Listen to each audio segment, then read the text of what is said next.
Mazmur 91 ayat 1-16. Dalam lindungan Tuhan. Orang yang duduk dalam lindungan yang maha tinggi dan bermalam dalam naungan yang maha kuasa akan berkata kepada Tuhan, tempat perlindunganku dan kubu pertahananku, Allahku yang kupercayai. Sungguh, Dialah yang akan melepaskan aku dari jerat penangkap burung, dari penyakit sampar yang busuk. Dengan kepaknya, Ia akan menudungi engkau.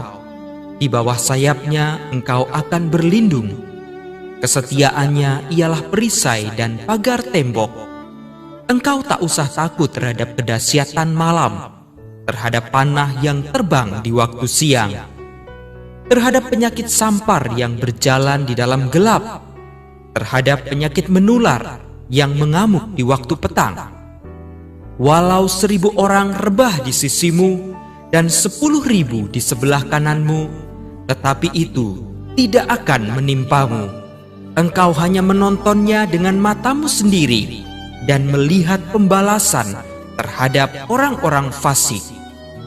Sebab Tuhan ialah tempat perlindunganmu, yang maha tinggi telah kau buat tempat perteduhanmu. Malapetaka tidak akan menimpa kamu, dan tulah tidak akan mendekat kepada kemahmu.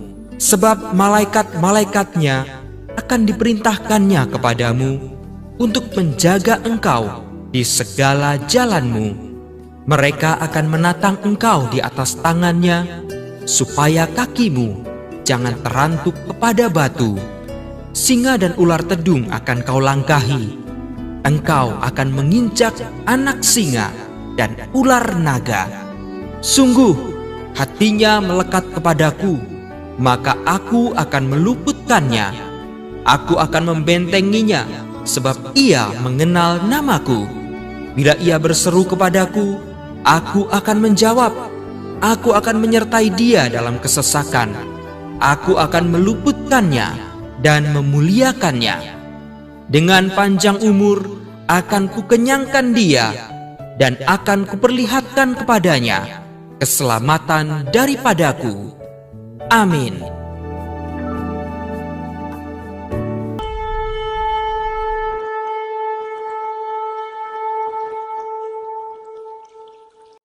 Deklarasi siswa terang bangsa.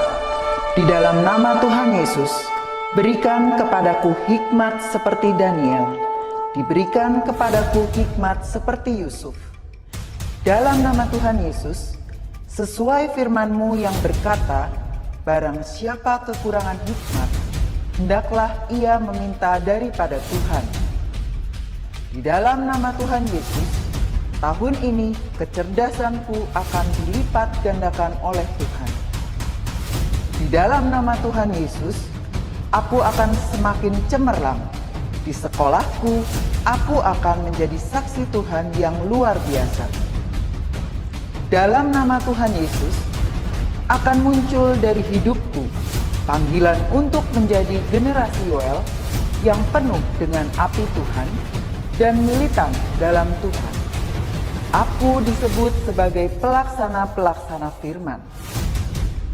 Aku bagian dari pasukan Tuhan yang tangguh pada akhir zaman. Lewat hidupku, pelajar di kota Sion akan mengalami kegerakan rohani yang luar biasa. Aku menerima jaminan masa depanku dari Tuhan sendiri, kalau aku hidup seperti yang Tuhan mau. Demi nama Tuhan Yesus, semua jadi dan genap. Amin, amin, amin. Pagi adik-adik semua. Hari ini kita mau lebih semangat untuk memuji nama Tuhan. Hari ini kita mau datang dan hampiri hadirat Tuhan untuk kita mulai devotion pagi hari ini. Kayu ini berdoa semua adik-adik dalam keadaan yang sehat, dalam keadaan yang bahagia tentunya hatinya. Karena hari ini kita mau senyum, kita mau pasang muka yang bahagia. Kenapa? Karena hari ini adalah hari yang berbahagia. Yuk semuanya tepuk tangan, pasang muka yang happy, ajak. Kalau ada adiknya, kalau ada kokonya, ikut yuk. Kita mau menyembah Tuhan lebih lagi. Kita mau hari ini berbahagia. Hari ini ku rasa bahagia berkumpul bersama saudara seiman. Tuhan Yesus telah satukan kita tanpa memandang di antara kita. Bergandengan tangan dalam kasih, dalam satu hati, berjalan dalam terang kasih Tuhan. Tunjuk temannya, saudaranya. Kau sahabatku, kau saudaraku, tiada yang dapat memisahkan kita. Oh, kau sahabatku, kau saudaraku, tiada yang dapat memisahkan kita. Lebih semangat lagi, katakan, hari ini ku rasa bahagia. Hari ini ku rasa bahagia berkumpul bersama saudara seiman. Tuhan Yesus, Tuhan Yesus telah satukan kita tanpa memandang di antara kita. Ajak gandengan tangan, bergandengan tangan dalam kasih, dalam satu hati, berjalan dalam terang kasih Tuhan. Kau sahabatku, kau saudaraku, tiada yang dapat memisahkan kita. Oh, kau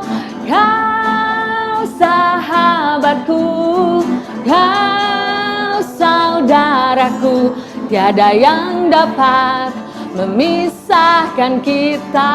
Kau tunjuk, kau sahabatku, kau saudaraku, tiada yang dapat memisahkan kita. Oh, kau sahabatku, kau saudaraku, tiada yang dapat memisahkan kita. Tiada yang dapat memisahkan kita. Tiada yang dapat memisahkan kita. Tidak ada satupun yang dapat memisahkan kasih kita dengan Tuhan kita Yesus Kristus. Amin. Hari ini kita mau adik-adik semua duduk diam dan kita mau dengarkan satu firman Tuhan yang luar biasa. Kak Yeni yakin kakak sudah menyiapkan firman dengan sangat luar biasa hari ini. Dan Kak Yeni mau kita semua duduk diam, kita semua dengarkan firman. Kita mau menerima firman Tuhan dengan hati yang terbuka.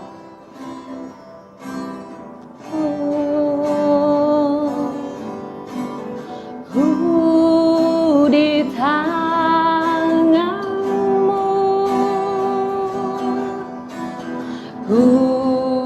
di hatimu, di pikiranmu, di rencanamu, tak pernah ku sendiri. Oh, ku di tanganmu, ku di hatimu, di pikiranmu, di rencanamu, tak pernah ditinggalkan. lebih lagi. Ku di tanganmu, oh, ku di hatimu, di pikiranmu, di rencanamu, tak pernah ku sendiri. Oh, ku di tanganmu, oh, ku di hatimu, di pikiranmu, di rencanamu, tak pernah ditinggalkan. Di pikiranmu, di pikiranmu, di rencanamu, tak pernah ditinggalkan.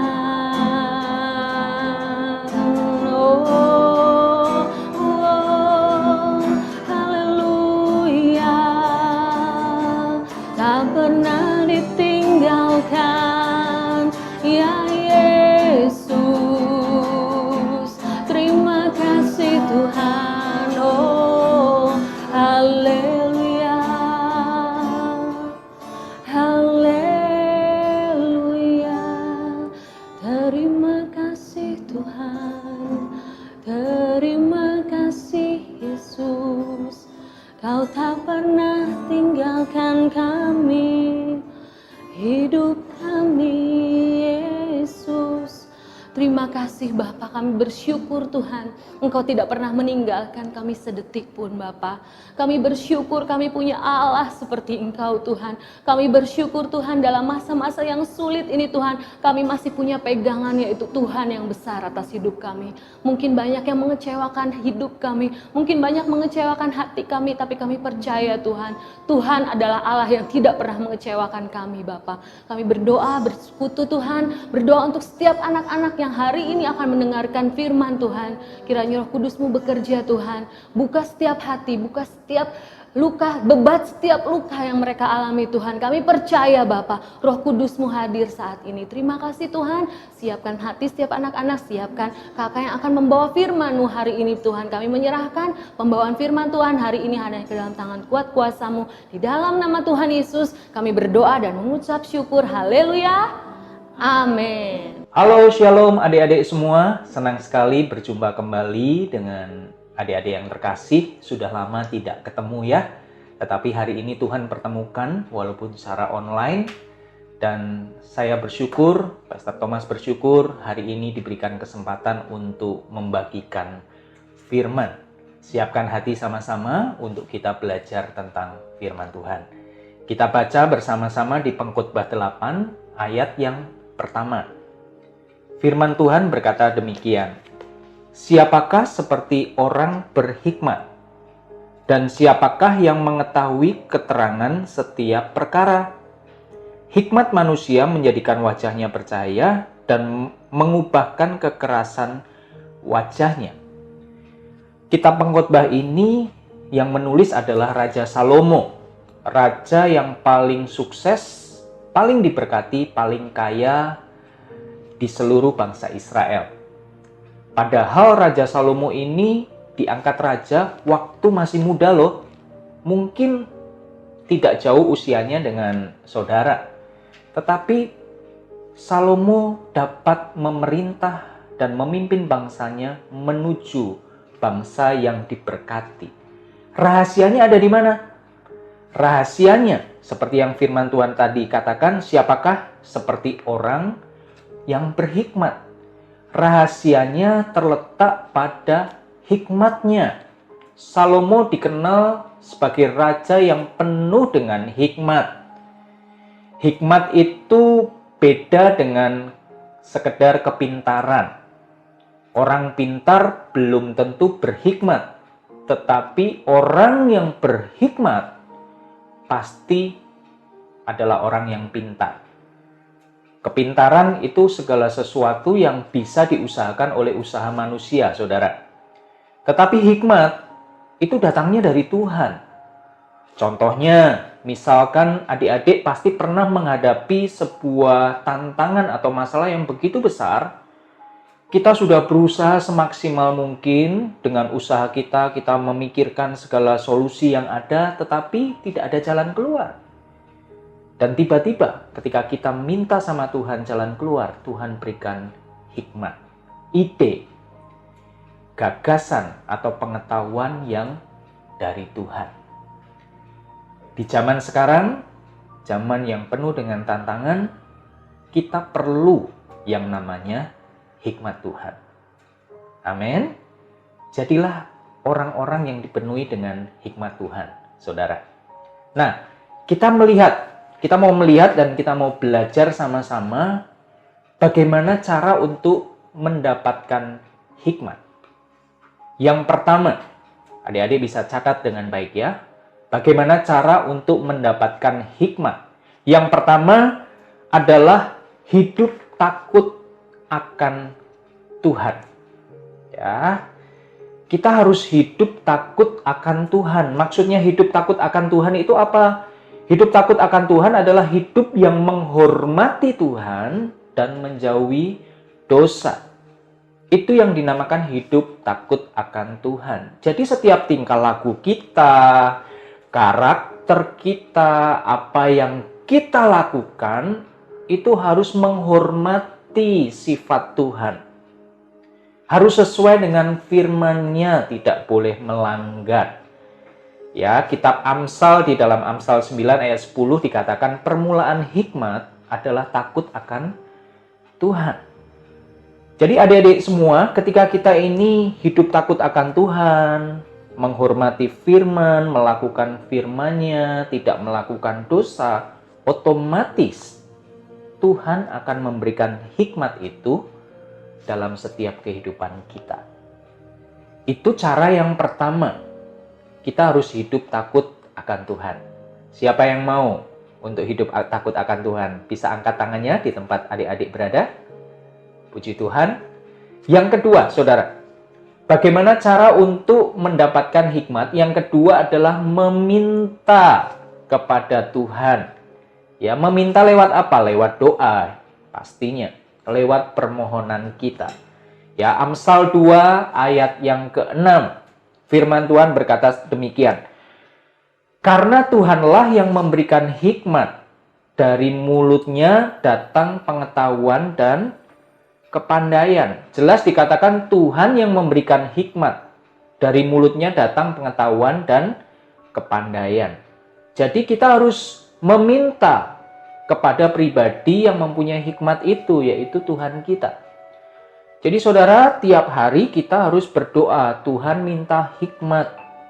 Ketika pagi hari kita bangun, sebelum kita memulai segala aktivitas, belajar online dan sebagainya, kita berdoa terlebih dahulu, Tuhan, berikan saya hikmat-Mu untuk memimpin hari saya sepanjang hari ini. Karena kita tidak tahu hari ini kita akan menghadapi apa, kita akan bertemu dengan siapa. Oleh sebab itu, kita perlu hikmat untuk memimpin setiap hidup kita. Ya, minta hikmat dari Tuhan. Kalau kita minta, pasti Tuhan akan beri kok. Yang mau katakan amin. Itu yang kedua. Nah, yang ketiga, cara yang ketiga adalah bagaimana cara untuk mendapatkan hikmat. Yang ketiga adalah dengan membaca firman. Dengan membaca Alkitab. Ya. Ini adalah sebuah kitab, bukan hanya sekedar buku, tetapi ini adalah sebuah kitab firman Tuhan yang tertulis di dalamnya. Jadi saudara, dari buku ini adalah sumber segala hikmat, karena yang tertulis di dalamnya adalah firman Tuhan. Jadi ketika saudara membaca atau saudara sering membaca firman, otomatis saudara akan menjadi orang yang berhikmat. Karena firman itu tertulis di dalam hati Anda. Kalau orang yang tidak pernah membaca firman atau membaca Alkitab, pasti apa yang dia putuskan, apa yang dia lakukan, itu akan seringkali tidak sesuai dengan firman Tuhan. Makanya apa yang dia lakukan, apa yang menjadi solusinya itu selalu salah. Ya. Tetapi ketika kita membaca firman, firman itu terngiang-ngiang di dalam pikiran kita ketika kita menghadapi sesuatu, yang kita ingat adalah firman Tuhan. Bagaimana Tuhan mengajarkan untuk menghadapi segala sesuatu. Ya. Di dalamnya kita bisa temukan segalanya, segala solusi yang kita butuhkan ketika kita menghadapi persoalan atau masalah. Oleh sebab itu, adik-adik semua harus setiap hari baca firman, supaya kita menjadi orang-orang yang berhikmat. Itulah 3 cara untuk kita mendapatkan hikmat dalam setiap kehidupan kita. Nah, oleh sebab itu, mari kita lakukan sama-sama dalam setiap kehidupan kita, supaya kita menjadi orang-orang yang diberkati, orang-orang yang sukses, tidak salah langkah. Kita bahkan menjadi orang-orang yang diangkat tinggi, menjadi pemimpin bagi masa depan bangsa ini, karena kita adalah orang-orang yang berhikmat, sama seperti Salomo. Salomo dipakai dari dia muda, Tuhan juga mau memakai adik-adik semua dari Anda muda. God bless you. Tuhan Yesus memberkati.